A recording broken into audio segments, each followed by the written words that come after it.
2025도 4422 판결은 디지털 증거와 변호인과의 통화 내용이 형사재판에서 어디까지 증거로 쓰일 수 있는지를 다룬 중요한 사건이다. 이 사건에서 피고인은 피해자와 술을 마신 뒤 모텔에 함께 들어갔고 성관계를 하였다. 이후 피해자는 휴대전화로 촬영되는 듯한 소리를 듣고 동의 없이 촬영이 이루어졌다고 의심하여 경찰에 신고하였다. 경찰은 곧바로 피고인의 휴대전화를 확인했지만 촬영된 영상이나 사진은 발견하지 못하였다. 그 후 수사기관은 별도의 영장을 받아 휴대전화를 압수하고 디지털 포렌식을 진행하였다. 그런데 촬영 영상은 끝내 발견되지 않았고 대신 피고인이 자신의 변호사와 통화한 녹음 파일과 포렌식 업체와 통화한 녹음 파일이 발견되었다. 이 녹음에는 피고인이 촬영 사실을 인정하거나 삭제를 문의하는 듯한 내용이 포함되어 있었다. 수사기관은 이 녹음 파일을 확보하려고 하였고 나중에는 영장을 다시 받아 압수까지 하였다. 결국 이 녹음과 이를 바탕으로 한 피고인의 자백을 근거로 유죄가 인정되었다. 그러나 대법원은 이러한 수사 과정이 위법하다고 보고 원심 판결을 파기하였다. 이 사건의 핵심 쟁점은 세 가지이다. 첫째, 영장에 적힌 범위를 넘어 전자정보를 가져온 것이 허용되는지, 둘째, 변호사와의 통화 내용까지 압수할 수 있는지, 셋째, 위법하게 얻은 증거를 바탕으로 한 자백도 인정할 수 있는지이다. 대법원은 먼저 압수수색 영장에 적힌 내용은 매우 엄격하게 해석해야 한다고 보았다. 이 사건에서 영장은 촬영 영상이나 사진을 찾기 위한 것이었는데 통화 녹음 파일은 여기에 포함되지 않는다. 따라서 이를 발견하고 보관한 것 자체가 위법하다고 판단하였다. 또한 피고인과 변호사 사이의 통화는 매우 중요한 비밀 영역으로 이는 헌법이 보장하는 변호인의 조력을 받을 권리와 직결된다고 보았다.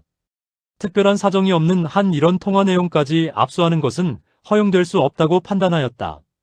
더 나아가 대법원은 위법하게 수집된 증거뿐만 아니라 그 증거를 바탕으로 얻은 자백이나 다른 증거도 원칙적으로 사용할 수 없다고 보았다. 이 사건에서 피고인의 자백 역시 통화 녹음 파일의 존재를 전제로 이루어진 것이므로 독립된 증거로 보기 어렵다고 판단하였다. 결국 대법원은 이 사건에서 핵심 증거가 모두 위법하게 수집된 것이므로 증거 능력을 인정할 수 없다고 보고 원심 판결을 파기하였다. 이 판결에 대해서는 헌법적인 관점에서 보면 긍정적인 평가가 가능하다. 영장주의와 적법 절차 원칙을 철저히 지켰고 특히 변호사와의 비밀 대화를 보호함으로써 방어권을 강하게 보장하였다. 이는 국가 권력의 수사 남용을 막는 중요한 장치로 기능한다. 하지만 동시에 비판도 존재한다. 실체적 진실을 밝히는 기능이 약해질 수 있고 특히 성범죄처럼 입증이 어려운 사건에서는 피해자 보호가 약화될 수 있다는 점이 문제로 지적된다.